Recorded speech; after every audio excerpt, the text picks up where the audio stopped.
Hello everyone, ఈరోజు recipe వచ్చేసి టమాటా rice. ఈరోజు లంచ్కి ప్రిపేర్ చేస్తున్నాను అనమాట. అది ఎలా చేయాలో ఈజీ ప్రాసెస్లో నేను చెప్తాను ఇప్పుడు మీ అందరికీ. ఏం లేదు, కుక్కర్లో ఎలా వండాలో ఈజీ ప్రాసెస్ అండి. జస్ట్ ఒక 10 minutesలో అయిపోతుంది టమాటా రైస్. ఎలా అంటే నేను చూపిస్తాను మీకు.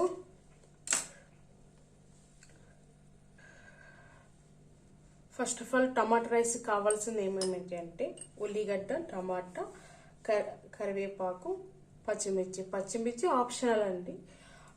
తినాలి, అది కొంచెం అది టేస్ట్ కోసము, చిన్నపిల్లలు తినే వాళ్ళు ఉంటారు కదా, వాళ్ళ కోసం. ఇది మనము కారము ఇంట్రెస్ట్ ఉంటే వేసుకోవచ్చు, లేకపోతే లేదు. ఎందుకంటే చిన్నపిల్లలకి కదా, ఇప్పుడు మా బాబుకి ప్రిపేర్ చేస్తున్నాను నేను. ఎక్కువ కారం ఉండదన్నమాట ఇవి పచ్చిమిర్చి, అందువలనే ఇది వేస్తున్నాను. ఉట్టి కారం వేయట్లేదు నేను. అయితే ఫస్ట్ ఇప్పుడు ఏం చేయాలంటే ఈ టమాటాని మొత్తం మనము మిక్సీ పట్టాలి. మిక్సీ పట్టడం వల్ల అది కొంచెము మెత్తగా ఉండేది, టమాటా కనబడకుండా గుజ్జులాగా ఉండి ఈజీగా ఉంటుంది. అలా టమాటా కనబడకుండా ఉండి ఇట్లా ఉంటే చిన్నపిల్లలు ఈజీగా తినగలుగుతారు. ఇదే టమాటా ఉండి ఇది సరిగ్గా గూక కనబడి వాళ్ళు వద్దు అని నెగ్లెక్ట్ చేస్తూ ఉంటారు అన్నమాట. అందుకని టమాటాను మనం మిక్సీ పడదాం. ఫస్ట్ ఇలా ఉండాలన్నమాట. ఇలా ఉంటే అది మనకి టమాటా ఏమీ కనబడదు, మొత్తం అందులోని మెల్ట్ అయిపోతుంది. దానివల్ల చిన్నపిల్లలు తినగలుగుతారు ఈజీగా. కొంతమంది టమాటా తినని వాళ్ళు ఉంటారు కదా, వాళ్ళు కూడా ఇలా చేసుకొని తినొచ్చు.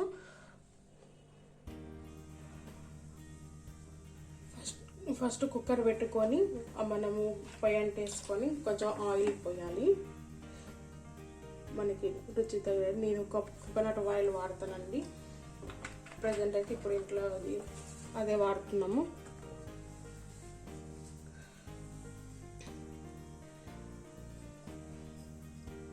జీలకర్ర, ఆవాలు,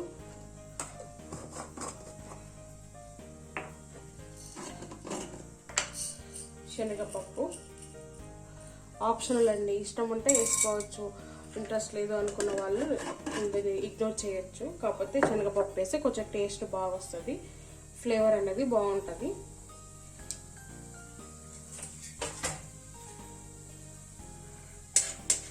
తర్వాత ఉల్లిగడ్డ,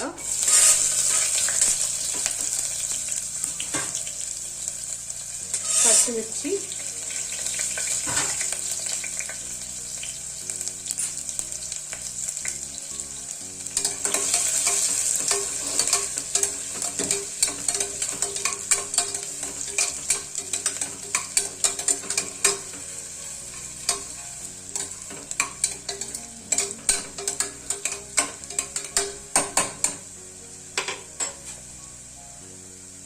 తర్వాత కొత్తిమీర,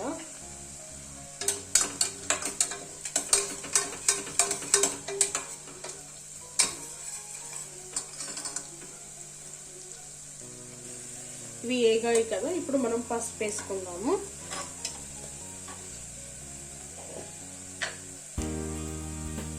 కొంచెం పసుపు వేసుకొని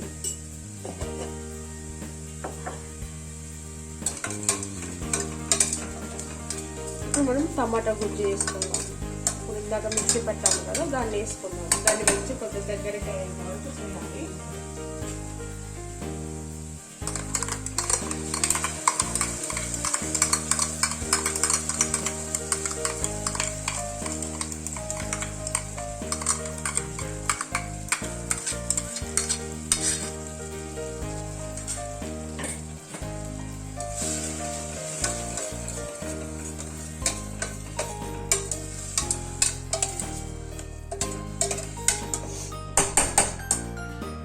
ఇది కొంచెము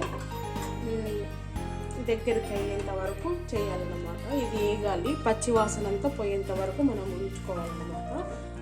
పచ్చివాసన అంతా పోయిందని ఎలా తెలుస్తుందంటే మనకి స్మెల్ అనేది రాదు, అండ్ పైన నూనె తేలుతూ ఉంటుంది మనకి.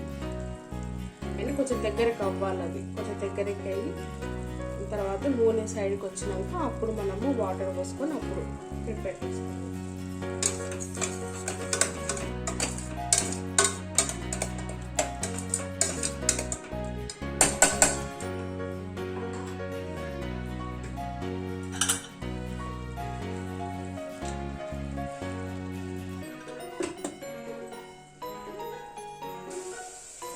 చూడండి పచ్చి వాసన పోయి దగ్గరికి వచ్చింది, కొంచెం గట్టిగా అయిపోయింది కదా. ఇప్పుడు మనము కొంచెం ధనియాల పౌడర్ తీసుకుందాం.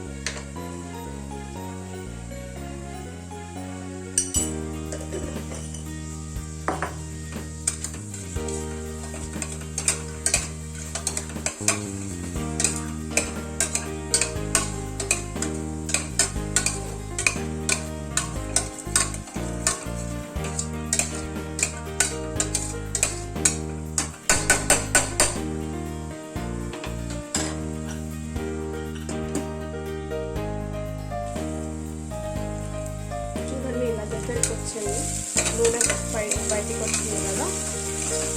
ఉడుకుతున్నట్టు అనమాట. ఇప్పుడు మనము వాటర్ వేసుకుంటాం.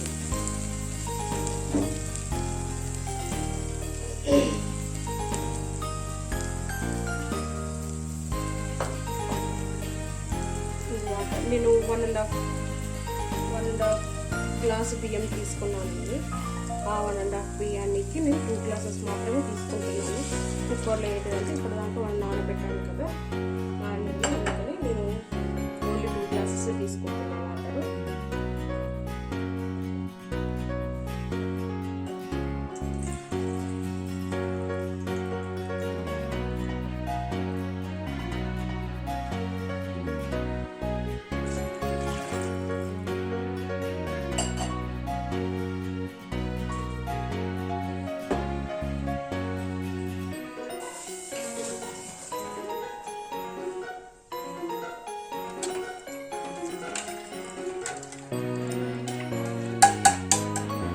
వాటర్ పోసుకొని మనం ఉప్పు వేసుకుంటాము.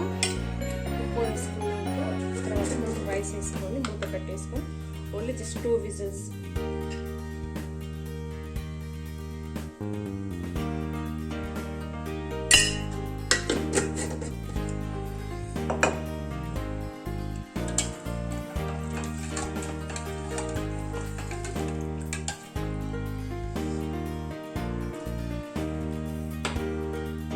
సరిపోయింది. ఇప్పుడు నేను రైస్ వేసుకుంటాను.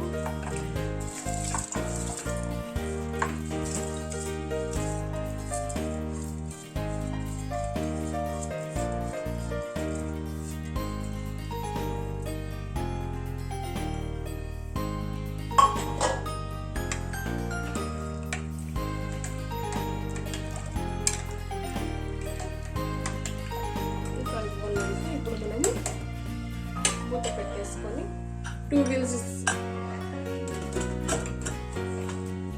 విజిల్స్ వరకు వెయిట్ చేయాలి. 2 విజిల్స్ కాగానే అయిపోతుందండి. జస్ట్ 2 విజిల్స్, ఎందుకంటే మనం ఆల్రెడీ రైస్ నానబెట్టాం కాబట్టి ఈజీగా అయిపోయింది. కుక్కర్లో 2 విజిల్స్కే అయిపోతుంది.